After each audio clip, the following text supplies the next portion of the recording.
ધારી નગરપાલિકાના સફાઈ કામદારોને છૂટા કરાતા સર્જાયો વિવાદ. સ્ટોરી રિપોર્ટ બાય સંજય વાળા, ધારી. અને પગાર પૂરેપૂરો આપ્યો 13,500 અને 7,000 જ આપ્યો. કેમ અમે મહેનતાણું અમને પૈસા નહીં આપવાનું અમને, અને અમારા રોજ આડે ધડ ઉડાડી દે છે. એનું કારણ શું? તમે જોવો, અમારી કામગીરી જોઈને અમને અમારો પગાર આપો. અમારા પગાર બિલ જોવો અને બીજાના પગાર બિલ જોવો. છતાંય અમને આવું કરે છે. એમ નહીં, અમારા પગાર બિલ જોવો અને બીજાના પગાર બિલ જોવો, કેટલો તફાવત છે. એટલે સફાઈ કામદાર હારે શોષણ થાય છે હાથથી નહીં, બધા કરતા જ આવે છે. અને અમારું પૂરું મહેનતાણું નથી મળતું. અને આ સાહેબ અમને ઉતારી મેકવાની ધમકી દે. ફોનમાં શું કીધું તમને? ફોનમાં એવું કીધું કે છૂટા રોજમદાને તો હું છૂટા કરું છું, પણ કાયમી નહીં છૂટા કરે ઈ કે. અમે ડબલ વિસ્તાર વાળી છે, છતાંય એક 8-10 દિવસના વિસ્તારો બધા કામ કરી છે, વર્ષોથી ગંદકી ઢોળી છે, તો અમને અમારી યારે આવું શોષણ જ કરે છે. હા, તમે કાયમી ચાવડા નગરપાલિકાનો કાયમી સફાઈ કામદાર. અમે સવારે 7 વાગે અમે 4 જણા નોકરી આવ્યા. સુપરવાઇઝરે પીટુભાઈ મકવાણાએ અમને કોઈ કામ હોતું નથી. અમને પૂછ્યું નથી કે તમારે કામે જવાનું છે કે નથી જવાનું. એટલે અમે વાકડે બેઠા, અમને એમ ન કીધું કે તમારે કામે જવાનું છે કે નથી જવાનું. તમને પણ ધમકી આવી હતી? હા, અમને ધમકી દીધી. શું કીધું તમને? અમને એવું કીધું કે રોજમદાર છૂટા કરીશું, પણ કાયમી નહીં છૂટા. અમે ક્યાં હડતાલ માટે છે? અમે તો કામ ઉપર આવ્યા હતા. અમને કામ હોપવું જોઈએ ને ચારને. તમને કામ હોપ્યું જ નથી? નથી કામ હોતું. બોલો પિંકુભાઈને, ખુશીભાઈને, 4 જણા તમે કામ હોતું. બરાબર. અમારી માંગ કાંઈ નહોતી. અમારી માંગ એક જ છે ખાલી, કે પગાર વધારો કરવાનો હતો બધાને, કરાવાળાને બધાને પગાર વધારી દીધા. તો અમારા સફાઈ કામદાર 13 જણા હતા, તો એને બાકાત હુકમ કર્યા. બરોબર છે. ઓફિસમાં પૂછવામાં આવ્યું તો એવું કીધું કે ચીફ ઓફિસરે ના પાડ્યો કે એ 13 જણા જે છે એ યથાવત ભલે એમને રહ્યા, પણ કયા કારણોસર એમ કરાવાળાને જો બધાને પગાર એ ચૂકવ્યા હોય તો અમારા સફાઈ કામદારને ચૂકવવા જોઈએ ને.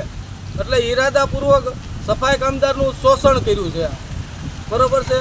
અને બીજા નંબરમાં કે અમે અત્યારે કામ બંધ કર્યું, તો ચીફ ઓફિસરે મુકાદમ પિન્ટુભાઈ મકવાણાને ફોન કરી અને ફોન લઈને આવતા એવી ધમકી દીધી કે રોજમદારને તો હું છૂટા કરી દઉં છું, પણ કાયમીને હું છૂટા કરી દઈ, એવી ધમકી આપી.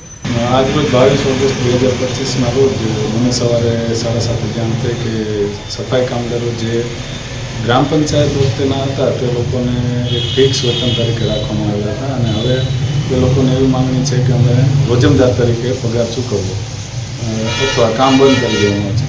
હવે કમિશનર શ્રી મ્યુનિસિપાલિટી એડમિનિસ્ટ્રેશનની કચેરી ગાંધીનગર તરફથી મળેલ સૂચના મુજબ જેનો પત્ર 3/1/2025 થયેલ છે, જેમાં રોજમદાર અથવા કરાર આધારિત કર્મચારીઓની નિમણૂક કરતાં પહેલાં માનનીય કમિશનર સાહેબ શ્રી RCM ભાવનગરની પૂર્વ મંજૂરી લેવાની થતી હોય, અને જો આ પ્રક્રિયા ફોલો કરવામાં ના આવે તો ચીફ ઓફિસર શ્રીની અંગત જવાબદારી ગણવામાં આવે છે.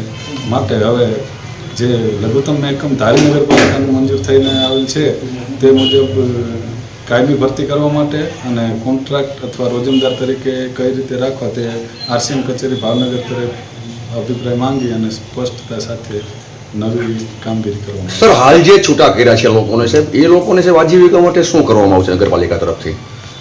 અત્યારે હજી કોઈને છૂટા કરેલા નથી. મારી કક્ષાએથી અત્યારે વહીવટદાર શ્રી ધારી નગરપાલિકા પ્રાંત અધિકારી સાહેબ તરફ પત્ર કરેલ છે, જે મુજબ સાહેબનો હુકમથી જાણ કરવામાં.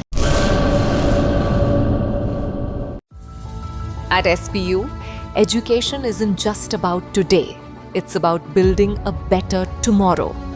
Welcome to SPU, where innovation meets excellence.